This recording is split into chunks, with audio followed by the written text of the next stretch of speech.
والفرقان الحميد بسم الله الرحمن الرحيم أفبالباطل يؤمنون وبنعمة الله هم يكفرون درس القرآن محمد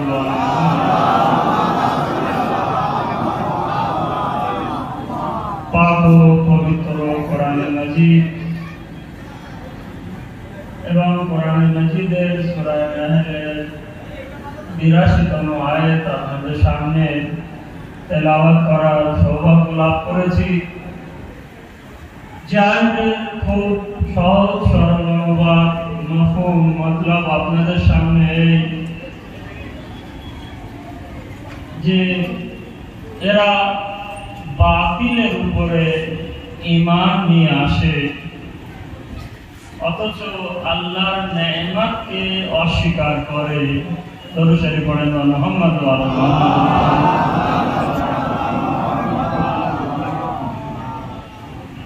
আল্লাহ তাআলার এই নেয়ামত এবং বাতিলের উপরে ঈমানের বিষয়ে আমি মাসিয়ার 40 এক পর্ব আপনাদের সামনে বয়ান করেছিলাম। দ্বিতীয় পর্ব আপনাদের সামনে তবে যেহেতু আমাকে সুপারিশ করা হয়েছে এটা আগে করে নেই, নাহলে হয়তো কথায় কথায় ভুলে যাবো। সেটি হচ্ছে এই গ্রামের সমস্ত মুমিন ও মুমিনাত যারা মারা গেছে, আমি আমার তরফ থেকে বলছি আপনারা যারা এসেছেন আপনাদের বাড়ি থেকে যারা মারা গেছে সকলের রূহ এবং আত্মার শান্তি কামনার জন্য একবার ফাতিহা পাঠ করুন।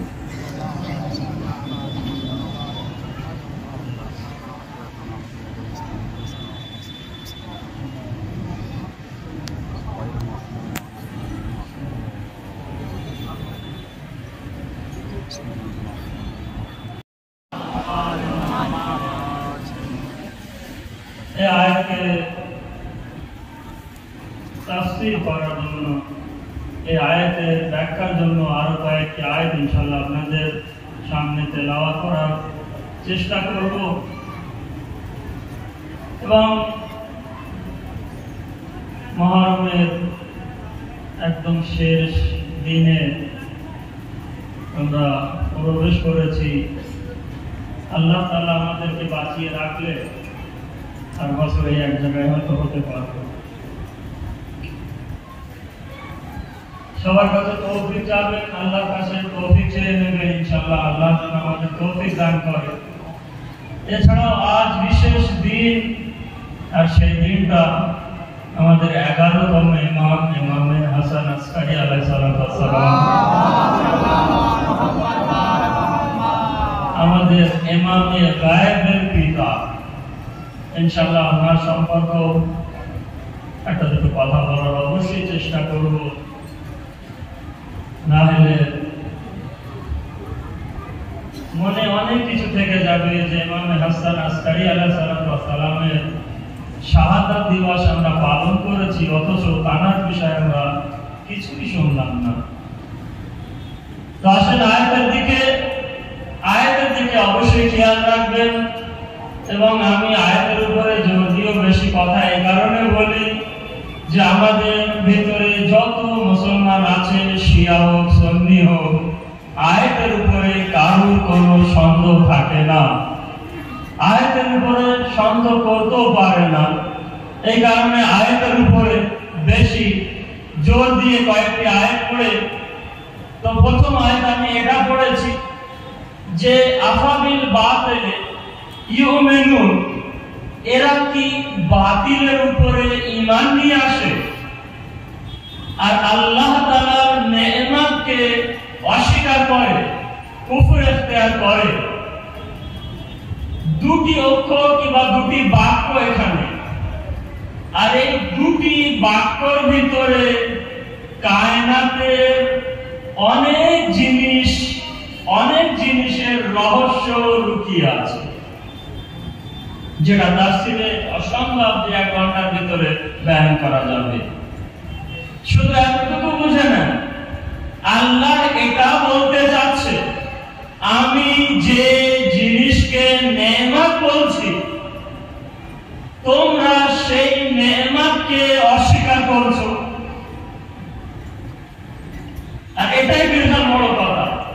আল্লাহ যাকে নেয়ামত বলছে, আল্লাহ বান্দারা সেই নেয়ামতকে অস্বীকার করছে। আল্লাহ তাআলা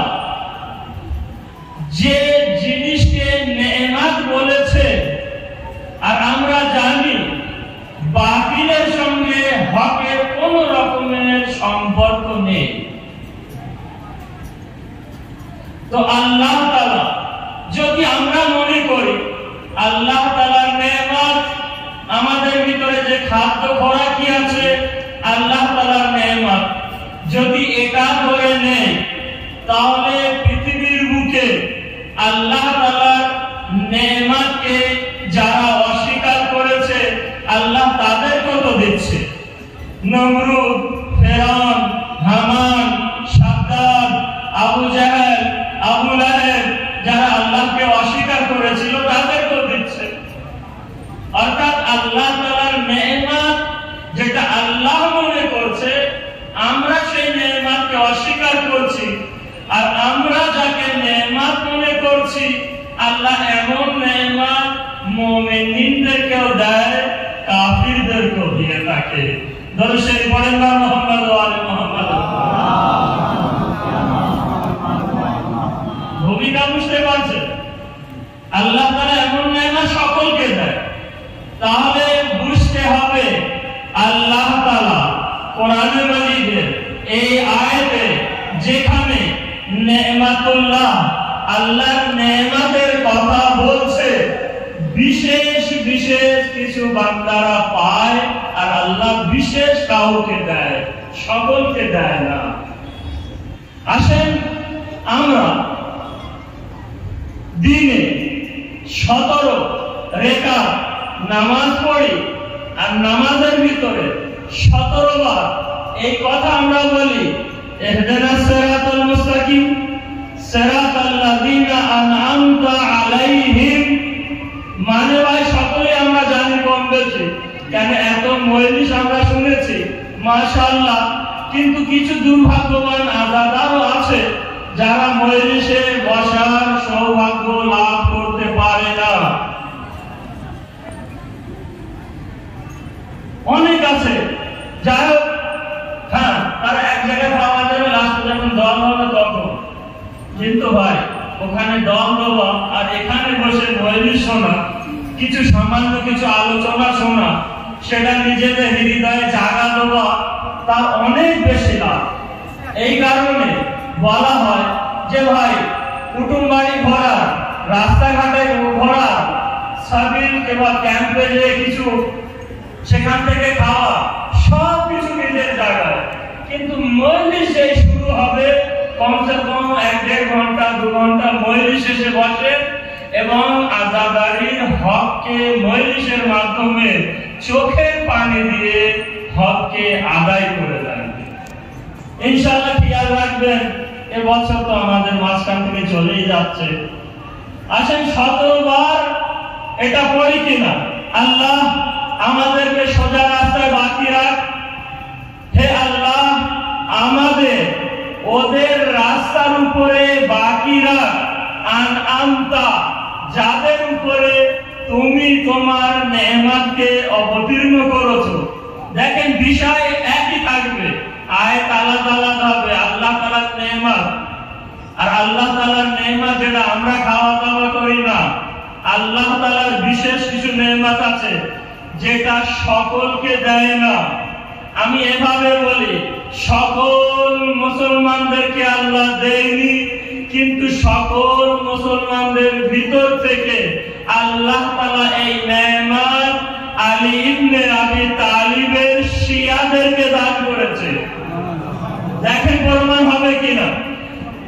17 বার পড়ি এই আয়াতটা, আন'আমতা আলাইহিম, আল্লাহ ওদের রাস্তা যাদের উপরে তুমি তোমার নেয়ামতকে অবতীর্ণ করেছো।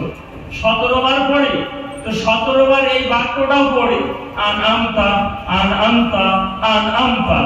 আসেন আল্লাহ তাআলা 5টি হাকিকাতের প্রথম অক্ষর নিয়ে আল্লাহ একটা মাজমুয়া তৈরি করেছে। আগে আলহামদুলিল্লাহ এই আনামটাকে বুঝুন। আল্লাহ তাআলা 5টি হাকিকাতে পাঁচটি সত্য প্রথম অক্ষর থেকে একটি মজমুয়া তৈরি করেছে। আন আমতা, বলুন ভাই, আন আমতা পাঁচটি অক্ষর। আলিফ, আন আলিফ থেকে আল্লাহ তাআলা এক হাকিকাত যার নাম ইমামত। আল্লাহ তাআলা দ্বিতীয় হাকিকাত আন নুন, নুন থেকে আল্লাহ তাআলা নবুয়ত। এবং দ্বিতীয় অক্ষর আন আমতা আইন, আইন থেকে আদল। এবং আল্লাহ তাআলা চতুর্থ হাকিকাতে প্রথম অক্ষর সেটি হচ্ছে আন আম তা, আইন থেকে মাআদ, অর্থাৎ যেটা আমরা বলি কিয়ামত। আল্লাহ তাআলা পঞ্চম হাকিকাতের প্রথম অক্ষর আন আমতা তা, তা থেকে তাওহীদ আল্লাহ তাআলা নিয়েছে। এবং এই পাঁচটা থেকে আল্লাহ তাআলা একটা মজমুয়া তৈরি করেছে, যেটা আমরা মাদ্রাসায় পড়ে থাকি উসুলে দ্বীন। কোথায় আল্লাহ রেখেছে দেখেন, এমনি না তার কোরআন। যত কোরআনে আপনি ডুববেন তত ডুবতে পারবে। পাঁচটা অক্ষর আন আমতা। আল্লাহ ওদিকে আয়াতে কি বলেছে, আমার এরা বাতিলের উপরে ঈমান আনে কিন্তু আল্লাহর নেয়ামতকে এরা অস্বীকার করে। আলহামদুলিল্লাহর ভিতরে আন আমতা তো পাঁচটি। দেখা কি হলো, আমরা মাদ্রাসার ভিতরে এটা পড়েছি যে প্রথম তাওহীদ, দ্বিতীয় আদল, তৃতীয় নবুয়ত, চতুর্থ ইমামত, পঞ্চম কিয়ামত। মাদ্রাসায় এটা পড়েছি। যখন উলামায়ে হুরুফ যারা অক্ষর নিয়ে ঘাটাঘাটি করে তাদের বলে উলামায়ে হুরুফ। তো উলামায়ে হুরুফের কাছে যখন জিজ্ঞাসা করা হলো, এতটা কথা দেখুন আমি বললাম বলে দিল। বলার পরে জিজ্ঞাসা করলাম, এ উলামায়ে হুরুফ, আচ্ছা আমরা মাদ্রাসায় পড়েছি তাওহীদ প্রথম আর ইমামত পরে, কিন্তু এখানে তো উল্টো হয়ে গেল। ইমামত আগে এসেছে আর তাওহীদ চলে গেছে লাস্টে। এ উলামায়ে হুরুফ, তাহলে আপনারা বলে দেন।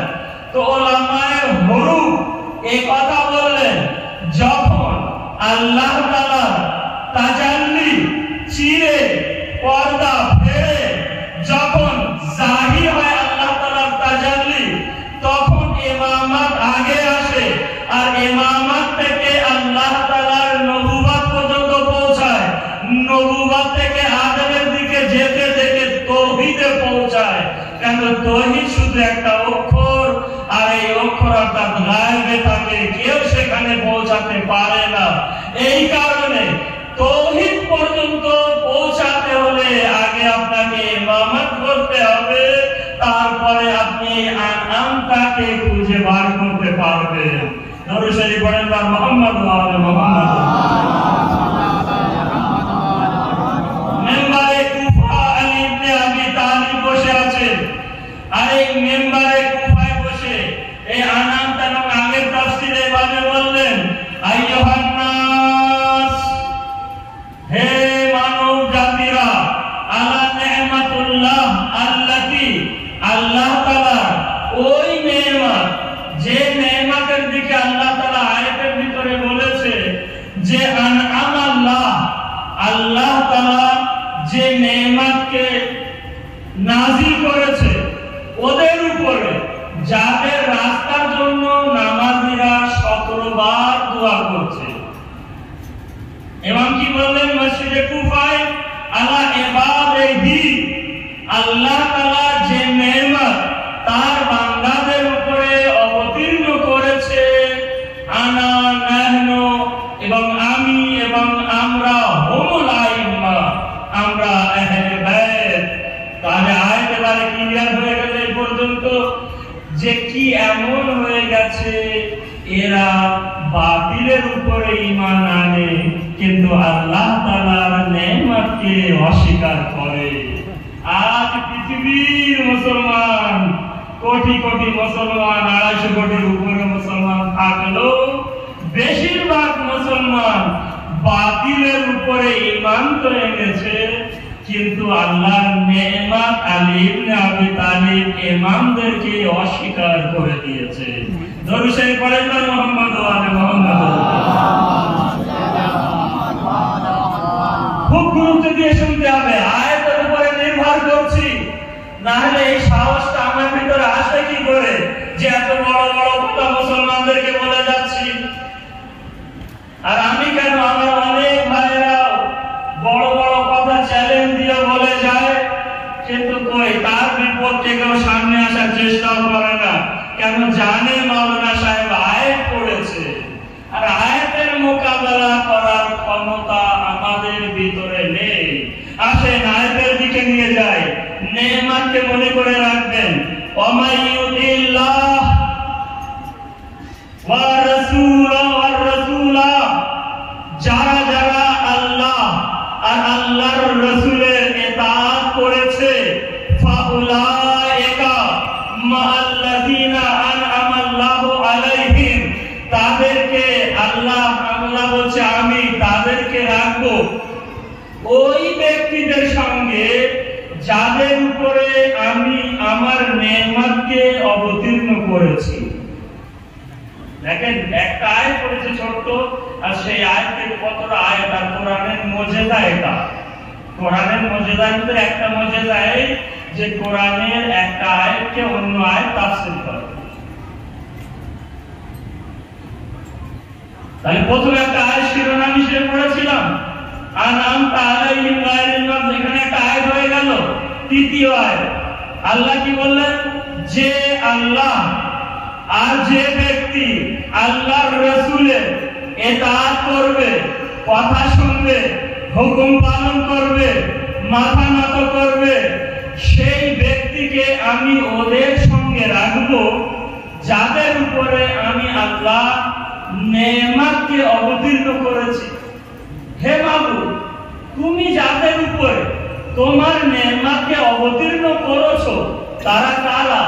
আল্লাহ আওয়াজ দিয়ে বলবে, হে ঢালিপাড়ায় আসা রাজাদাররা শোনো, হায়দার মাওলানা এই আয়াতটা পড়ছে, মিনান নবিয়িনা, যাদের উপরে আল্লাহ তাআলা নিজের নেয়ামতকে অবতীর্ণ করেছে তারা হচ্ছে আম্বিয়াগণ, এক ওয়াসিদ্দিকিন, সত্যবাদীরা, সিদ্দিকরা, ওয়াসশুহাদা, এবং শহীদগণেরা, ওয়াসালিহিনা, এবং সত্য সালেহ ব্যক্তিরা যারা সৎকর্ম করে। তাহলে কয়টা নাম নিলাম আমি? দ্রুত লেগে গেলাম না, জানেন কয়টা নাম নিয়েছি? যে যাদের উপরে আল্লাহ তাআলা নিজের নেয়ামত অবতীর্ণ করেছে, এক আম্বিয়াগণ, সিদ্দিক, তিন শহীদগণ, এবং চার সালেহ। আগে আয়াতে বলছে ওয়া হাসনা উলাইকা রাফিকা, আর কত সুন্দর বন্ধু হবে এরা তোমাদের। ভাবেন জান্নাতে আল্লাহ তাআলা আমাদেরকে রাখবে। এখান থেকে এই শিক্ষা, এই জ্ঞান দলিল সহ নিয়ে যান, মনে আনন্দ রাখবেন পুরো সারা বছর। আশা করবেন আল্লাহ যেন আগামী বছর বেঁচে থাকি। আনআমতা আলাইহিম, এবং তার আগের আয়াত, বাতিলের উপরে এদের ঈমান আছে, কিন্তু আল্লাহর নেয়ামত যে আলী ইবনে আবি তালিব এবং বাকি ইমামেরা সেগুলোকে অস্বীকার করছে। আল্লাহর দরবারে শুকরিয়া, আল্লাহ তাআলার ইতাআত করলে আল্লাহ তাআলা জান্নাতে ভালো বন্ধুগণের সঙ্গে রাখবে, যেসব বন্ধুগণের উপরে আল্লাহ তাআলা নিজের নেয়ামতকে অবতীর্ণ করেছে। ইহদিনাস সিরাতাল মুস্তাকিম সিরাতাল লাযিনা আনআমতা, এখানে নাম বলেছিল যে কারা কারা, কিন্তু এখানে বলে দিচ্ছে। এখানে বলছে নবীদের সঙ্গে, এখানে বলছে শহীদগণের সঙ্গে, এখানে বলছে সিদ্দিকদের সঙ্গে। ভাই, কোন মুসলমানদের কোন রকমের ঝগড়া নেই নবীদের বিষয়ে এখানে, তাই তো? ও সামান্য এদিক থেকে আছে যে নবীরা ভুল করে, এটা ওটা, কিন্তু নবী, কিন্তু সিদ্দিককে নিয়ে ঝগড়া, সিদ্দিক কে হতে পারে? তো এখানে যদি আমি পুরো তাফসীর বলি তাহলে আমাকে হয়তো আরো 12টা আয়াত পড়তে হবে।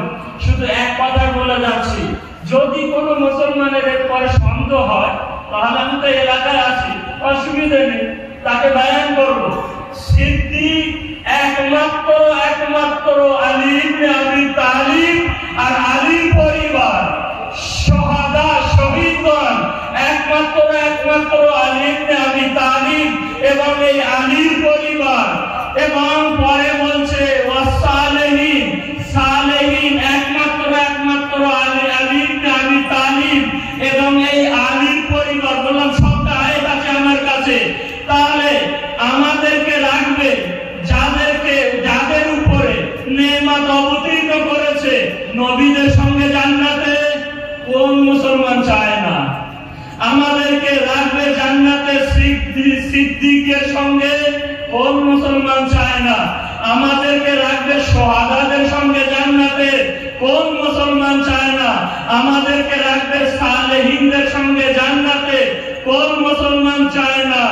কিন্তু কথা হচ্ছে প্রথম আয়াত, মুসলমানেরাই বাতিলের উপরে ঈমান তো এনেছে, কিন্তু আল্লাহর নেয়ামতকে অস্বীকার করেছে। আর আল্লাহর নেয়ামত এই আয়াতগুলোর ভিতরে প্রমাণ কি দিলাম? আলী ইবনে আবি তালিব।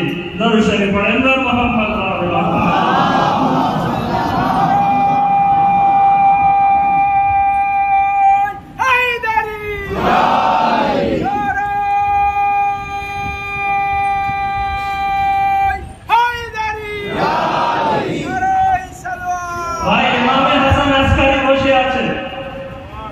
ইমামে হাসান আসকারী বসে আছে।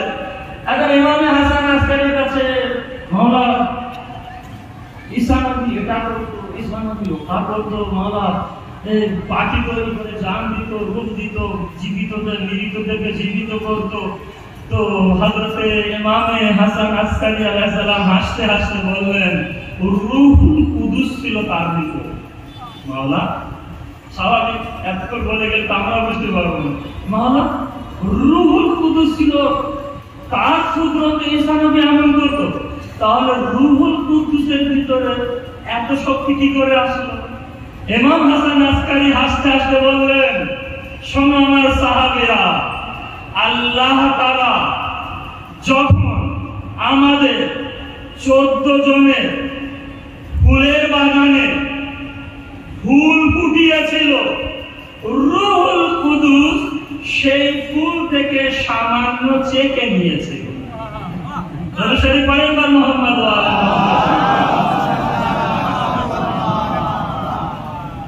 অনেক সময় বিস্তারিত বলা যায় না, ছোট কথা বুঝে নিতে হয়। তাহলে রূহুল কুদুসের ভিতরে যদি এত শক্তি থাকে, যেটা আমাদের ফুলের বাগান থেকে সামান্য ফুল থেকে মধুর মতো চেকে নিয়েছিল, তো তার বলে যদি ঈসা এত করতে পারে, আর যাদের বাগান থেকে মধুর মতন মৌমাছি ফুল চুষে দিয়েছে, তাহলে তাদের ভিতরে কত ক্ষমতা থাকে। ইনশাআল্লাহ মন তাজা হয়ে যাবে, পরে ঘটনা আপনাদের বলবো। দরুদ শরীফ পড়েন না মুহাম্মদ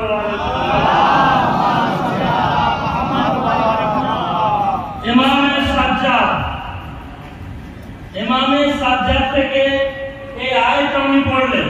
আর আয়াত আমরা বহুবার শুনেছি, অনেক ওলামা আমরা খুব পড়ি যে ইন্নামা ওয়ালিউকুমুল্লাহ, শুধু আর শুধু। হে আমার শিয়া সুন্নি ভাইরা, যারা এখানে আসতে পারেনি, লাইভে দেখছেন, শুনে নেন আয়াতটা। ইন্নামা শুধুমাত্র তোমাদের ওলি আল্লাহ, শুধুমাত্র তোমাদের ওলি আমার রাসূল, অভিভাবক, ওলি অর্থাৎ অভিভাবক এক আমি আল্লাহ, এক আমার রাসূল। আর এই মুসলমান শিয়া সুন্নিরা শুনে রাখেন, আয়াতের ভিতরে বলছে শুধুমাত্র আমি আল্লাহ, আমার রাসূল এবং ওই ব্যক্তি যে যাকাত দেয় নামাজের অবস্থায়, রুকুর অবস্থায়, ওই ব্যক্তি তোমাদের ওলি। যখন এই আয়াতটা নাযিল হয়েছিল, তো ইমামে সাজ্জাদ বললেন, হাজার হাজার শত শত লোক মসজিদে নববীতে এক অপরের কিনে দিয়ে বলছে, শোন, এখন তো কোরআন মজিদের আয়াত, এখন ওলি 3 জন এখানে, এক আল্লাহ, রাসূল আর এক আলী। এখন আমরা যদি আলীকে না মানি, তাহলে আয়াতটা অস্বীকার করা হয়ে যাবে আর আমরা কাফির হয়ে যাব। আর যদি মানি, তাহলে আলী যেদিন থেকে গাজীর হুকুমে মামলা হবে সেদিন থেকে আমাদের কিন্তু আর খয়রিয়াত নেই। তো এক কাজ কর, এখন এখানে জাহিরি ভাবে আর বলতে হবে না যে আমরা মানব না, এখানে আমরা স্বীকার করে নেই যে না হ্যাঁ ঠিক আছে সময় আসলে আমার কথা একটা বাঁশ দিয়ে দেবো। ঠিক আছে, সময় আসলে বাঁশ দিয়ে দেবো। কারা? ওই যে খারাপিরা, মুনাফিকরা আল্লাহদের ওখানে ছিল। তো যখন এই কথা বললেন, ইমামে সাজ্জাদ বর্ণনা করছে যে এরপরে একটা আয়াত নাযিল হয়েছে, আর সেই আয়াত হচ্ছে এই যে আল্লাহ তাআলা ইরশাদ করেছেন ইয়ারিফুনা নি'মাতিল্লাহ। দেখেন আল্লাহর নেয়ামতের শব্দটা মনে রেখে রাখবেন। ইয়ারিফুনা নি'মাতিল্লাহ সুম্মা ইউনকিরুনাহা। আল্লাহ তাআলার নেয়ামতের মারিফাত এরা রাখে। দেখেন ইয়ালামুনা, যারা আরবি শব্দ একটু রাখে, ইয়ালামুনা জানা, আর ইয়ারিফুনা মারিফা। জানা আর মারিফাতের ভিতরে কিন্তু অনেক এরফে। জানা আর মারিফাত আল্লাহ তাআলা এখানে বলেনি ইয়ালামুন, এরা জানে। আল্লাহ বলেছে ইয়ারিফুন, এরা মারিফাত রাখে নেয়ামাতিল্লাহ, আল্লাহর নেয়ামতে। আগে প্রমাণ কি করেছে আল্লাহর নেয়ামতকে? আলী ইবনে আবি তালিব, আল্লাহর নেয়ামতকে ইমামগণ। আয়াত থেকে প্রমাণ হয়ে গেল। তো তাহলে এরা আলীর মারিফাত রাখে, সুম্মা ইউনকিরুনাহা, কিন্তু তারপরে এরা অস্বীকার করে। এই যে মসজিদে কি নেমান ছিল তার প্রমাণ আয়াত থেকে শুনে নেন। ঠিক আছে, সুম্মা ইয়ানকুরুনাহা ওয়া আকসারুহুমুল কাফিরুন, আর এদের বেশিরভাগ সব কাফের। শোনেন, মুসলমান শুধু লা ইলাহা ইল্লাল্লাহ মুহাম্মদ রাসূলুল্লাহ পড়ে হয় না। এমন মুসলমান যদি হয় তো ইহুদিদের পা চেটে তারা খেত না। যারা সৌদি আরব এবং আরব দেশগুলো মুসলমান যারা রাজাগুলো আছে, এরা তো লা ইলাহা ইল্লাল্লাহ মুহাম্মদ রাসূলুল্লাহ পড়েছে, কিন্তু জানা সত্ত্বেও তো সেই ইহুদি আমেরিকার পিছনে লেগে আছে। তো আয়াত কি পড়েছি? যখন এরা কিনে মেরে বলছে আয়াতের তো অস্বীকার করা যাবে না, কারণ অস্বীকার করলে কাফির হব, কিন্তু আমরা আলীকে মানবই না, তখন ইমামে সাজ্জাদ বললেন এই আয়াতটা নাযিল হয়েছে যে এরা আল্লাহর নেয়ামত আলীর মারিফাত রাখে কিন্তু অমান্য করে, আর বেশিরভাগ লোক কাফের। দরুদ শরীফ পড়েন না মুহাম্মদ ওয়া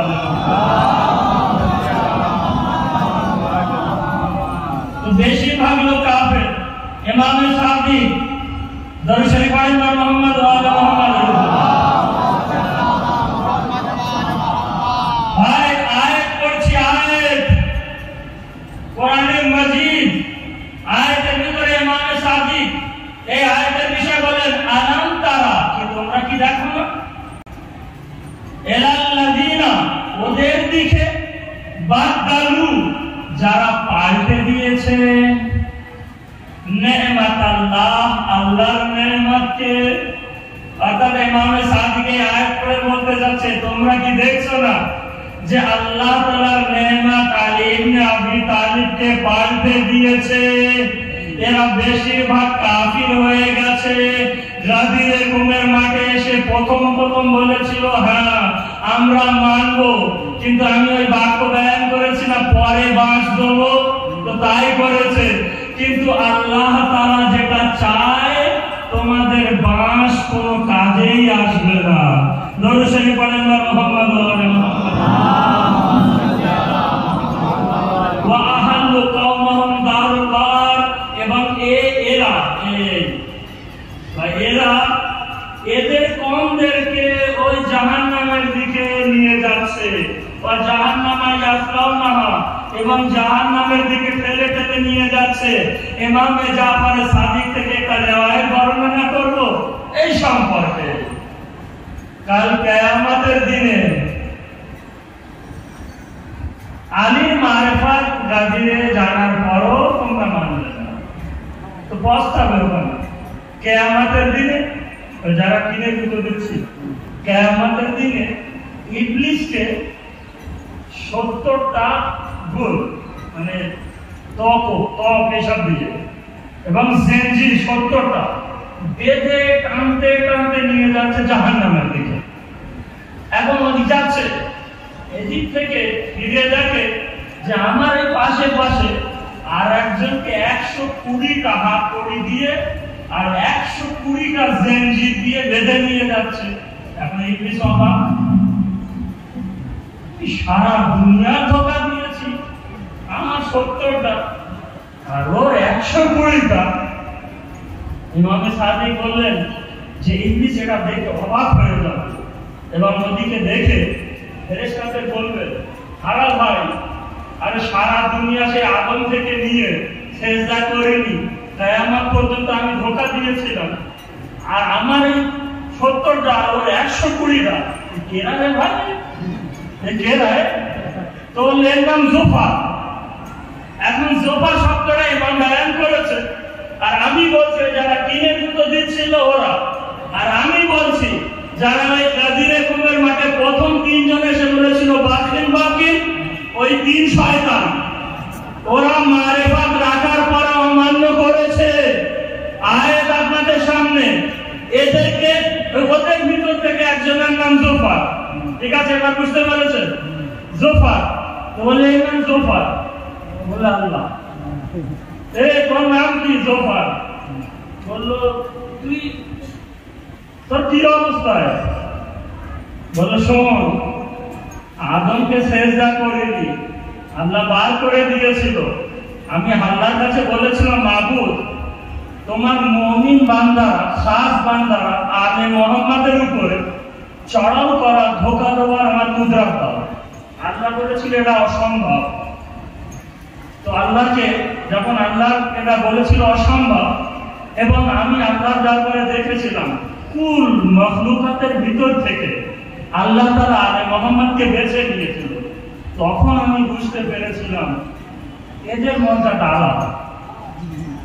এই কারণেই আমি বুঝতে পেরেছিলাম আল্লাহ কেন বলেছে এদের উপরে তুই ধোঁকা দিতে পারবি না। তো আমি যখন এতটা বুঝতে পেরেছিলাম, আর আমি বুঝতে পেরেছিলাম, আর তোরা রসুলের আশেপাশে থাকার পরও বুঝতে পারিসনি, তো তখন এই জোফার বলবে এই অবস্থায় যদি আমি আজ পড়ে থাকি এই 120টা আর তোর 70টা, এও তোর দোষ,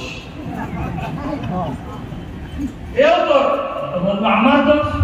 বললো হ্যাঁ, তুই তো আমাকে বলেছিলি তাড়াতাড়ি যা সঠিক হয় ভাই, তুই তো বলেছিলি আগে আগে দক্ষিণ বল, তারপরে বাঁশ দিস। তাহলে আমি বলেছিলাম, দাওয়াত আমি করেছিলাম, তুই আমার কথা শুনেছিলি কেন? আমার মেয়ের বেটে আমি দাওয়াত দেবো, যাবা না যাবো আপনার তো নাকি? শয়তান ঠিক এইভাবে শুধু জোফারকে না সবাইকে বলবে, আমি দাওয়াত দিয়েছিলাম জোফার, শুনেছিলি কেন? তো আজ যখন শুনেছিলি আর ওদের কথা শোনা উচিত ছিল শুনিসনি, তাহলে এবারে বোঝ আমার যে ডবল ডবল তোর শাস্তি। দরুদ শরীফ পড়েন না মুহাম্মদ ওয়া আলি মুহাম্মাদের উপরে। তো শয়তানের বিষয় এখানে লম্বা চওড়া আছে, আমি মোটামুটি যতটা বলা হয় তো আমি আর সেই বিষয় পর্যন্ত পৌঁছানোর চেষ্টা করছি। আসলে একটা দরুদ শরীফ পড়েন না মুহাম্মদ ওয়া আলি মুহাম্মাদের উপরে। আসেন ভাই, আয়াত আপনাদের সামনে, আয়াতে কোরআনে মাজিদে আয়াত, ওয়ালা তালবিসুল হাক্কা বিল বাতিল, ওয়ালা তালবিসুল হাক্কা বিল বাতিল, বাতিলের মাধ্যমে হককে ঢেকে দিও না, একদম পরিষ্কার কথা। ওয়া তাকতুমুল হাক্কা, এবং হককে লুকিয়ে দিও না, ওয়া আনতুম তা'লামুন, এই অবস্থায় যে তুমি জানো। অর্থাৎ হে শিয়া সুন্নি আমার মুসলমান ভাইরা, তুমি যদি জানো আলী হক, তো হককে চেপে রেখো না, তুমি যদি জানো আলী হক, তো আলী যদি হক থাকে তো হককে বাতিলের মাধ্যমে তুমি কাপড় দিয়ে ঢেকে দিও না। আমি আয়াত করেছিলাম আফাবিল বাতিলে ইউমিনুন, কি তোমরা বাতিলের উপরে ঈমান এনেছো আর আল্লাহর নেয়ামতকে অস্বীকার করে দিয়েছো। দরুদ শরীফ পড়েন মুহাম্মদ ওয়া আলি মুহাম্মদ।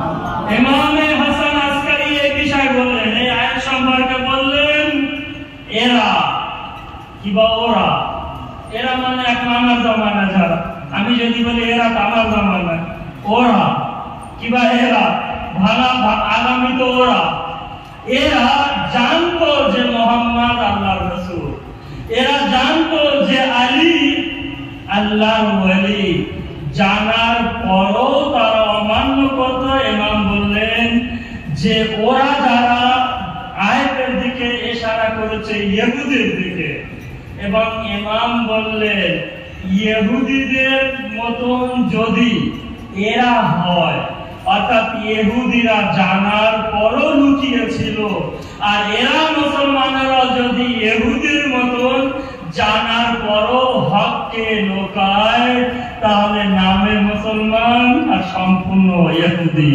দরুদ শরীফ পড়েন মুহাম্মদ ওয়া আলি মুহাম্মদ। আসেন আরো তিনটে আয়াত শুধু এবারে অনুবাদ করব, ব্যাখ্যা দেবো না, তারপরে বাকি ঘটনার দিকে নিয়ে যাব। সেটি হচ্ছে এই ওয়াইজ কিলা লাহুম, কোরআনের মাজিদের আয়াত, আমিনু বিমা আনজালাল্লাহ ক্বালু নুমিনু বিমা উনজিলা আলাইনা ওয়া ইয়াকফুরুনা বিমা ওয়ারাহু হাওয়াল হক। এবং এরা বলে ওদের জন্য যে যারা ঈমান এনেছে আল্লাহ তাআলা যেটা অবতীর্ণ করেছে, কালু এরা বলে মুমিনু আমরা ঈমান এনেছি। দরুদ শরীফ পড়েন মুহাম্মদ।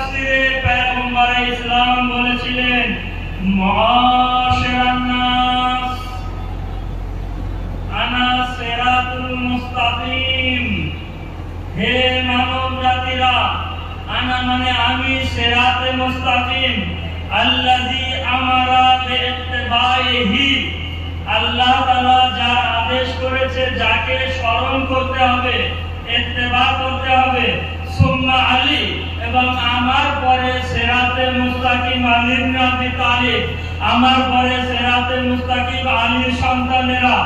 আয়াতটা কি ছিল ভাই? আয়াতটা খুবই গুরুত্বপূর্ণ আয়াত, এবং এই আয়াতের ভিতরে যেটা আছে সেটি হচ্ছে যে কুল হাযিহি সাবিলি। দরুদ শরীফ পড়েন মুহাম্মদ ওয়া আলি মুহাম্মদ।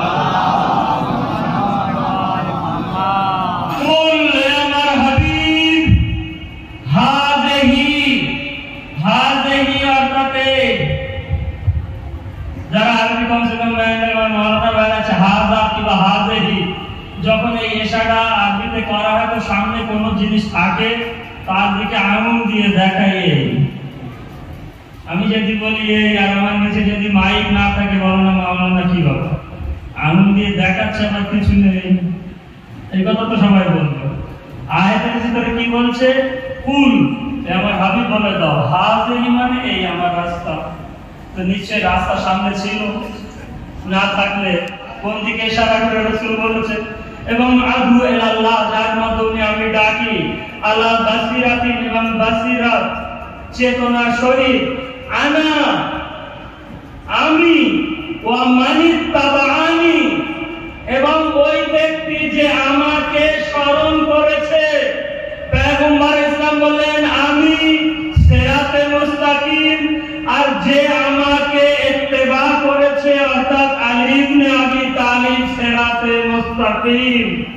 আর এরাই হচ্ছে আল্লাহ তাআলার নেয়ামত। আর এই নেয়ামতকে যদি কেউ অস্বীকার করে জাহান্নামের জন্য রেডি হয়ে যান। দরুদ শরীফ পড়েন মুহাম্মদ পানি অনেক কথা বলে ফেললাম। এবং ইমাম হাসান আসকারী আলাইহিস সালাতু ওয়াস সালামের বিষয়ে কয়েকটা রিওয়ায়াত আপনাদের সামনে বয়ান করেছি। এবং ইমামের এই রিওয়ায়াতটা মজাদার ঘটনাটা 5-7 মিনিট দেরি হলেও আমি পড়বো, কিছু করার নেই। আর শেষ মজলিস, আর আমি জানি দুটো মজলিস হলে আমরা মজলিস শুনি, দুটো মজলিস দিলে মাথা টাথা ব্যথা করে, কিন্তু কি করবেন, একটুখানি কষ্ট করে শোনেন, একটু চোখে পানিও ফেলবেন, তারপর এখান থেকে সবাই যাবো। হয়তো অনেক কথা আমরা বলে ফেলবো যে এবার শেষ হয়ে গেছে। শেষ বেশ ইমামে হাসান আসকারী আলাইহিস সালাতু ওয়াস সালামের দরবারে বসে আছে। এবং রিওয়ায়াত মুহাম্মদ বিন ইহয়া ও আবু দাউদ বর্ণনা করেছে, এবং আবি শুআইব এবং ইসহাক এবং অনেক লোক সেখানে আছে। তো ইমাম বসে আছে এবং সঙ্গে আরো লোক বসে আছে। তো ইমাম ঘরের ভিতরে চলে গেলেন। এখন বর্ণনা এভাবে হচ্ছে, শুআইব বসে আছে, ইসহাক বসে আছে, উম্মে আমর বসে আছে, অনেকেই বসে আছে। হঠাৎ করে ইমামের এক খাদিম, ওই যে শুআইব বসে আছে, শুআইব বলল ইসহাক যাও উঠোনে, আর উঠোনে বার হয়ে যাও ওই খেজুর গাছ থেকে খেজুর পেড়ে নিয়ে এসো। এখন সব শীতের সময় ছিল, ভাই শীতের সময় খেজুর হয়, শীতের সময় খেজুর পেড়ে নিয়ে এসো, এক প্লেট এক থালা। ইসহাক বলল, আমি থমকে গেলাম। মামলা খাদি শুআইব বলল যাও খেজুর পেড়ে নিয়ে ওই গাছ থেকে উঠোন থেকে। যখন বললো ফিরে তাকালাম, ভাই খেজুর গাছ তো আছে কিন্তু খেজুর নেই, কিন্তু আদেশ, আমি তার ছোট ছিলাম, আমি উঠলাম, উঠে গেলাম। আমি যত পা ফেলি খেজুর গাছটা তো আরো তাজা হয়ে যায়, আমি যত আগে যাই খেজুর গাছে ফুল আছে, আমি খেজুর গাছে এখনো পৌঁছাতে পারিনি, খেজুর পেকে খেজুর গাছে ভরে গেছে। আমি আমার মতো খেজুর গাছ থেকে খেজুর পাড়তে শুরু করলাম, বড় এক ঠান্ডার থালা ভরে গেল। আমি খেজুরটা নিয়ে আসলাম, খেজুরটা নিয়ে এসে বসে থাকলাম, এবং বসে থাকতে থাকতে হঠাৎ দেখলাম ঘরের ভিতর থেকে ইমামে হাসান আসকারী আর এক খাদিম বার হয়ে আসলো, হাতে একটা বড় গামলা, আর গামলায় ঘন দুধ, এবং দুধের উপরে মাখন ভাসছে। এবং আমাকে এসে বলল, এবে শুআইব এতটা যথেষ্ট ছিল না ওই ইসহাকের জন্য যে সে মনে মনে ভেবেছে মাওলার বাড়িতে এসেছি, যদি একটু খেজুর খেতে পারতাম। বুঝে গেলেন, মাওলার বাড়িতে এসেছি, তোর জন্য কি এতটা যথেষ্ট ছিল না যে খেজুর তুমি তাকে দিয়েছ? কিন্তু তারপরও ও মনে মনে ভেবেছে এই কারামাত যদি মাওলা হাসান আসকারীর হয়, তাহলে এই মুহূর্তে ইমামে হাসান আসকারী যদি একটু দুধ পাঠাতো। দেখেন মাওলার ঘরের ভিতরে, দেখেন কোন নবী না, জান্নাতবাসীরা জান্নাতে বসে থাকবে, ইরাদা করবে, মনে মনে ভাববে, আর জান্নাতের নওকার খাদিমরা সামনে এনে দেবে। এই শুআইব কোন নবী না, ইমাম না, বাড়ির খাদিম সাহাবী। সে বুঝতে পারলো ইসহাক মনে মনে কি বলেছে। ওই খাদিম যেটা বুঝতে পেরেছে, সে বলল শুআইব ওর জন্য যথেষ্ট ছিল না যে খেজুর চেয়েছে যেটা তুমি দিয়ে দিয়েছো।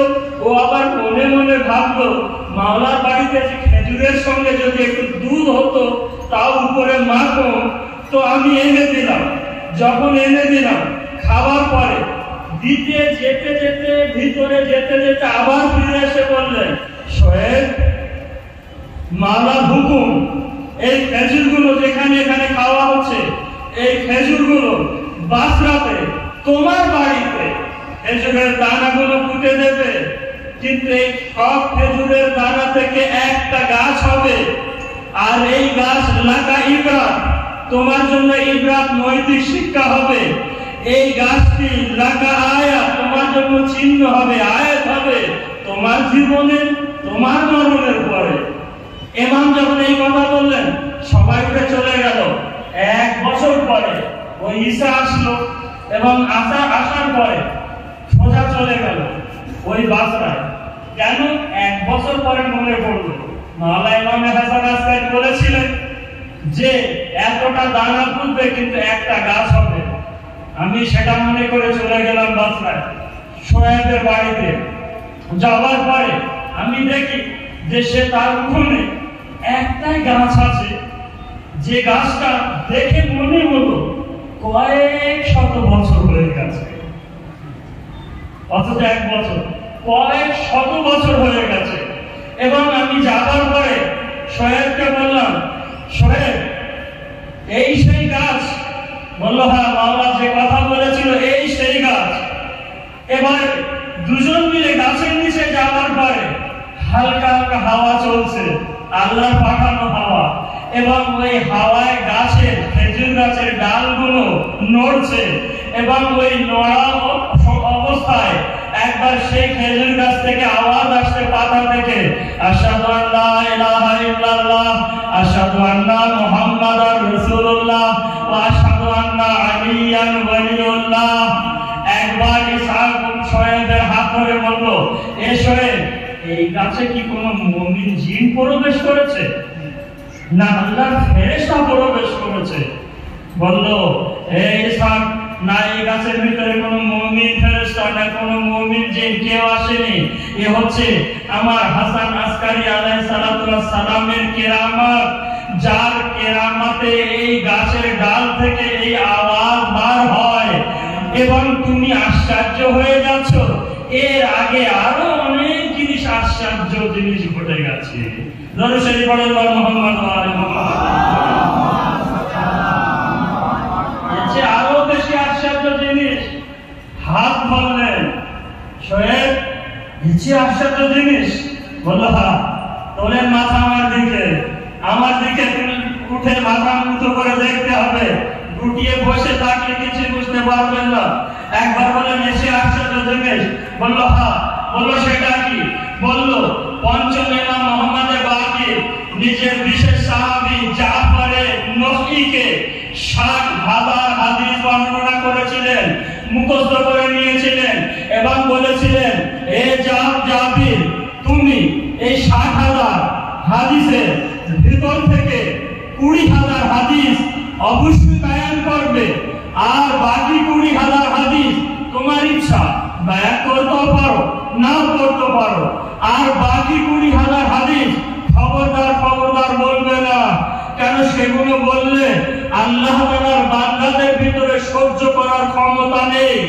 এখন জাফরি সেগুলো শোনার পরে কয়েক সপ্তাহ পরে আসলেন, মাওলা এই বুক ফেটে যাচ্ছে। বুঝতে পেরেছেন? মাওলা এই বুক ফেটে যাচ্ছে, সহ্য করে রাখতে পারছে না। তাহলে বুঝুন কেমন কেমন হাদিস হতে পারে। এই কারণে তো মাওলা বলেছিলেন সহ্য করার ক্ষমতা নেই, মানব জাতিদের ভিতরে বলবে না। মাওলা বুক ফেটে যাচ্ছে, সহ্য করতে পারছে না। মাওলা বললেন, যাও, বাইরে চলে যাও, শহরে বাইরে চলে যাওয়ার পরে একটা গভীর জঙ্গলে চলে যাবে, গর্ত করবে, গর্ত করার পরে নিজের মাথা ঢুকিয়ে দেবে তার ভিতরে, যে ঢুকিয়ে দিয়ে বলবে যে, এই কুয়া, এই হাদিসটা আমার মাওলা বলেছে, এই হাদিসটা আমার মাওলার পিতা ইমাম যায়েনুল আবদিন বলেছে, তার পিতা হুসাইন বলেছে, তার ভাই হাসান বলেছে, তার বাবা আলী বলেছে, তার বাবা তার শ্বশুর পয়গম্বর ইসলাম বলেছে, এবং পয়গম্বর ইসলাম জিবরাইল আমিনের কাছ থেকে, জিবরাইল আমিন আল্লাহর কাছ থেকে বলেছে। 20,000 হাদিস বর্ণনা করা হয়ে গেলে কুয়াটা ঢেকে চলে আসবে। চলে আসলো জাবির, আর জাবির চলে আসলো, আসার পরে সেই কুয়া থেকে বাঁশের মতন একটা ঝাড় তৈরি হলো। কয়েকদিন পরে এক বাচ্চাদের দল খেলা করতে করতে সেই জঙ্গলে পৌঁছে গেল।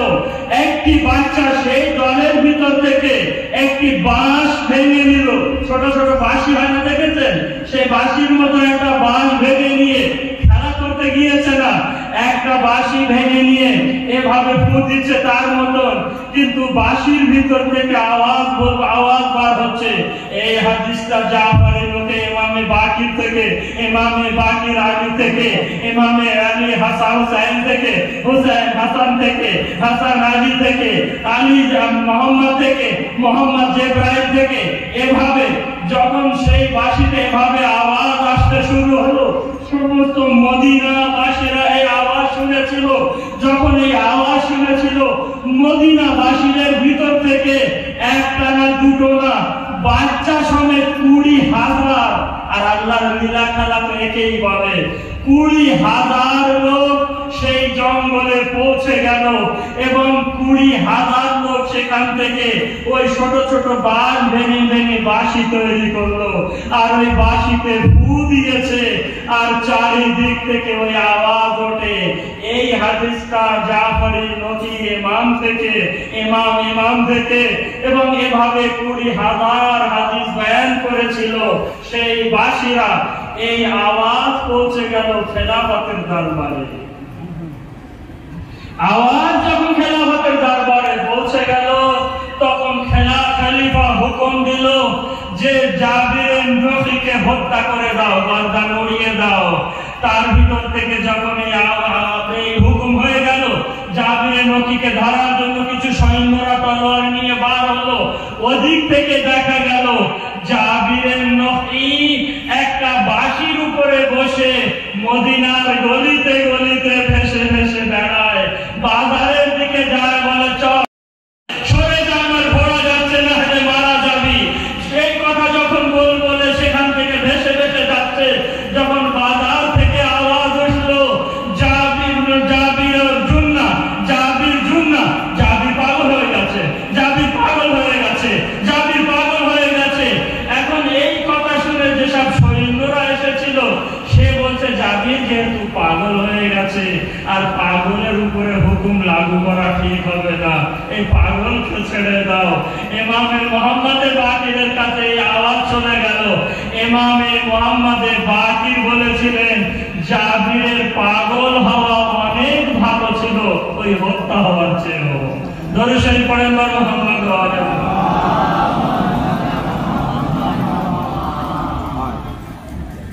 আশা রাখি আপনাদের সময় নষ্ট করিনি, কিছু দিতে বলেছিলাম, কিছু দিতে পেরেছি। যেহেতু সময় আমাকে অনুমতি দিচ্ছে না যে দেশে আমি যাব,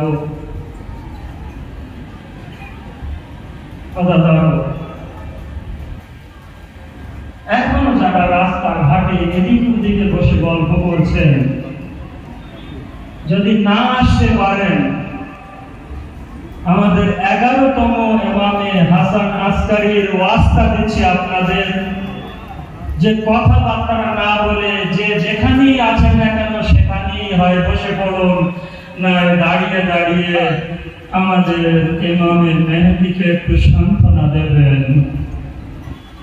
এরপরও যদি কেউ রাস্তাঘাটে এদিকে ওদিকে বসে গল্প করে, তার উত্তর আমাকে দিতে হবে না, ইনশাআল্লাহ কিয়ামতের দিনে ইমামে মেহেদিকে দেবেন।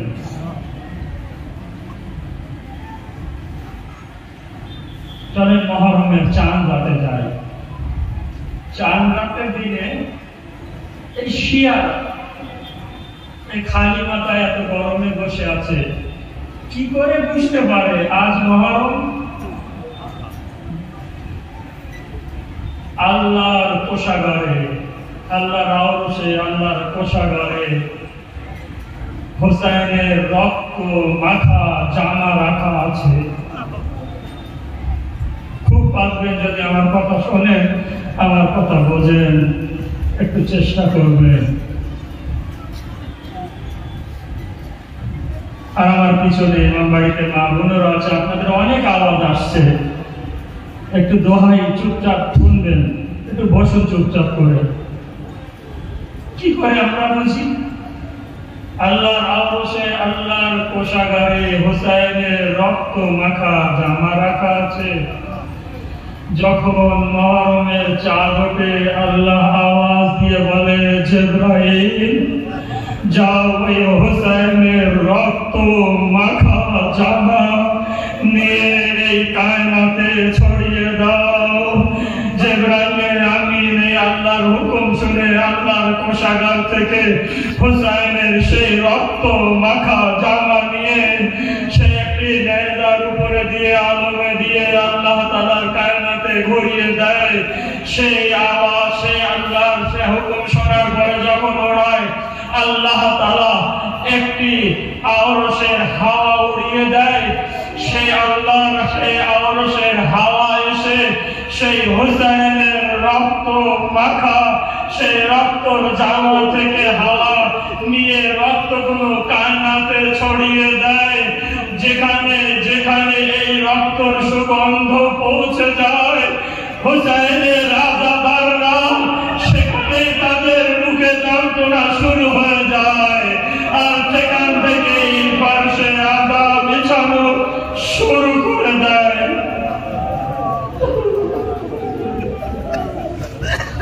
ভাই, আমার কাছে বাক্য ছাড়া কিছু নেই যে এর চেয়ে কিছু বলবো। আমার কাছে কোনো ইনজেকশন ট্যাবলেট নেই যে আমি শুধু আপনাদের খাওয়াবো। এই কিছু বাক্য দিতে পারি, আর এই বাক্য শুনে যদি অনুভব করে কাঁদতে পারেন, পৌঁছা দিতে পারেন।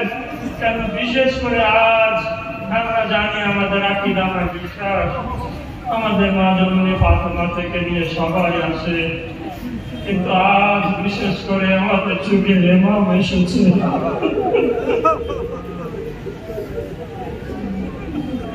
আমাদের যুগের ইমাম, ভাই, যুগের ইমাম ইমামে হাসান আসকারীর মাসাইল শুনতে এসেছেন। তাহলে আমার দিকে ফিরে যদি লজ্জা না লাগে আমার দিকে ফিরবেন, হয়তো আমার দিকে কান্না আসতে পারে। আর যদি মনে হয় না, তাহলে তাবুগুলোর দিকে ফিরবেন।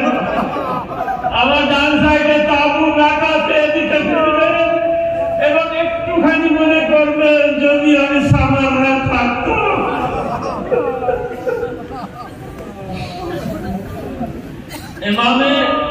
ইমামে হাসান আসকারী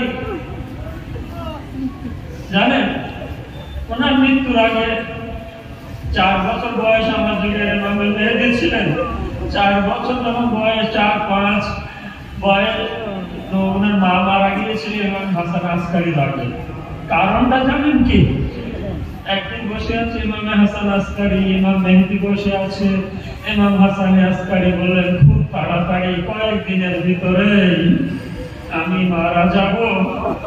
আমার এই বাড়িতে শত্রুরা আসবে, যারা থাকবে তাদের কাতল করে দেবে এবং যারা জীবিত থাকবে তাদেরকে হাতে হাত করি পায়ে বেড়ে দিয়ে নিয়ে যাবে। যখন এই কথা বললেন, তো নার্গিস বিবি, আমার যুগের ইমামের মা, একবার বললেন, মাওলা তাহলে সাথে সাথে এই দোয়াটাও পড়ে দেন। বললো, কি দোয়া? বললো, আপনার আগে যেন আমি এই পৃথিবীতে এক করতে পারেন। শুনবেন ইমামে হাসান আসকারীর মাসাইল, যদি এখান থেকে আজকে পেরে না যেতে পারে, বেফাল হয়ে যাবে আমারও কষ্ট, জানেন? বললেন, মাওলা একটু দোয়া করেন আপনার আগে যেন আমি মারা যাই। বললো, নার্গিস বিবি, কেন? বললো, আমি সহ্য করতে পারবো না যে আমাকে আসির করে নিয়ে যাবে। কারবালার দিকে ফিরে বলেছিল, ও তো যায় না ছিল,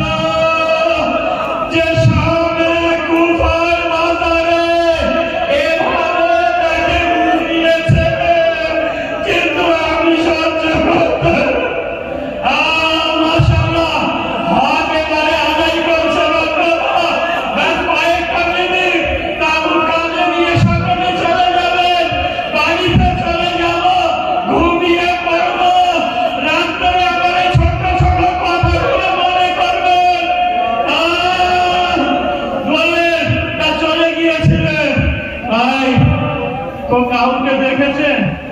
কাউকে দেখেছেন কোন গরিব থেকে গরিব মিসকিন ইয়েতিম যে তার কবর কেউ তৈরি করে না? আমরা যাওয়ার পরে কবর তৈরি করি না, কিন্তু আমাদের এই 11 ইমাম একজন যুবক 18 বছর বয়স, একদিন ইমামের সাহেব বলছেন আমি বাড়িতে গেলাম, দেখলাম মাওলা নিজে হাতে কবর খুঁড়ছে। মাওলা নিজে হাতে কবর খুঁড়ছে। আমি বললাম মাওলা খাইয়া, মাওলা বাড়ি থেকে মারা গেছে? বললো না, কেউ মারা যায়নি। বললো মাওলা তাহলে আপনি কবর কেন খুঁড়ছেন? কাঁদতে কাঁদতে বলেছিলেন সাহাবী আমার ছেলে 4 বছরের হবে, আমি মারা যাব, কবর খুঁড়তে পারবে না, তাই আমি কবর খুঁড়ে রাখছি। আমাদেরকে বিষ দেওয়া হয়েছিল 1ম তারিখে এই মাসের এই 8 দিনে। জানি না আমাদের এখানে এখনো হয়নি। চুপ তাজিয়া নাম শুনেছেন? যারা মুর্শিদাবাদ গেছে তাদেরকে স্মরণ। চুপ তাজিয়া। এই চুপ তাজিয়া কেন? 1 তারিখে বিষ দেওয়া হয়, 4 বছরের মেহেদি এই 8 দিন ধরে চুপ চুপ করে ঢুকরে ঢুকরে ভাই যুগের এবং কিন্তু যুগের এবং এই মাথায় এভাবে শুনতে মাওলা তুমি কোথায় না কোনো জায়গায় আছো, আমাদেরকে দেখছো। ভাই আপনাদের তো তোমাদের করেনি, কিন্তু আপনার ইমামকে কি করে কেন ঢুকরে ঢুকরে চুপ চুপ করে 8 দিন ধরে কেঁদেছিল? এই কারণে কেঁদেছিল, যদি আওয়াজ উঁচু করে কাঁদে শত্রুরা ঘরের ভিতরে এসে পড়বে, আমাকে ধরে নিয়ে যাবে, বাড়িতে আসির করে নিয়ে যাবে। তাই 8 দিন ধরে আমার মামা ডুবরে ডুবরে একা একা চুপচাপ কাঁদতে। যখন 8 দিনের দিন হয়ে যাচ্ছে, রক্ত বার হচ্ছে, রক্ত টুকরো টুকরো কলেজা বার হচ্ছে। ভাই এক কলেজা হাসানের বার হয়েছিল, এক কলেজা বার হয়েছিল, টুকরো টুকরো বার হচ্ছে। 4 বছরের মেহেদি বসে বসে নিজের বাবার টুকরো টুকরো হাত দিয়ে এভাবে দিচ্ছে, এভাবে কলেজা থাকে। যদি শোনেন না সাহেব, যদি এখানে পাথর না থেকে তাহলে পাথর বলে যাবে। একবার হাতে দিয়ে 4 বছরের ইমাম মেহেদি এভাবে নিয়ে হাতে উঁচু করে কারবালার দিকে ফিরে বলেছিল, কাশ আমার যদি একটু হুসাইনের মতন বোঝাই না হতো।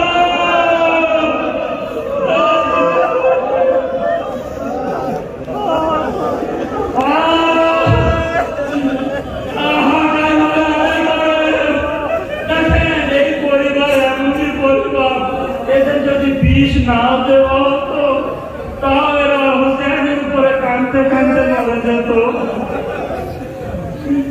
যখন এভাবে বললেন মাওলা মেহেদি, মাথার দিকে আওয়াজ এসেছিল, এ মেহেদি আমি শাম ছেড়ে এসেছি। না ভাই এখনো 2-4 মিনিট 5 মিনিট দিতে হবে। আমি বাড়ি থেকে নিয়ত করে এসেছি, হয়তো মুসিবত একটু বেশি বড় শুনতে হবে।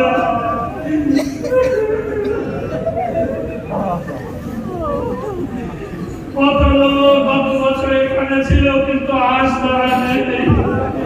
আমরা আছি, হয়তো আগামীতে গাড়ি পড়ে আসতে পারবো না।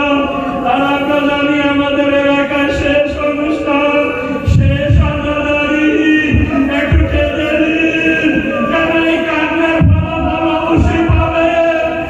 আপনাদের কেউ মারছে না, সকিনাকে মেরেছিল কাঁদলে, আপনাদের কেউ মারবে না। যুগের ইমাম মেহেদি আলাইহিস সালাম যখন এভাবে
মাওলা হোসেন তোমার দাদা হাসান আসকারী তোমাকে নেতাটা চুম্বন দিতে বলেছে।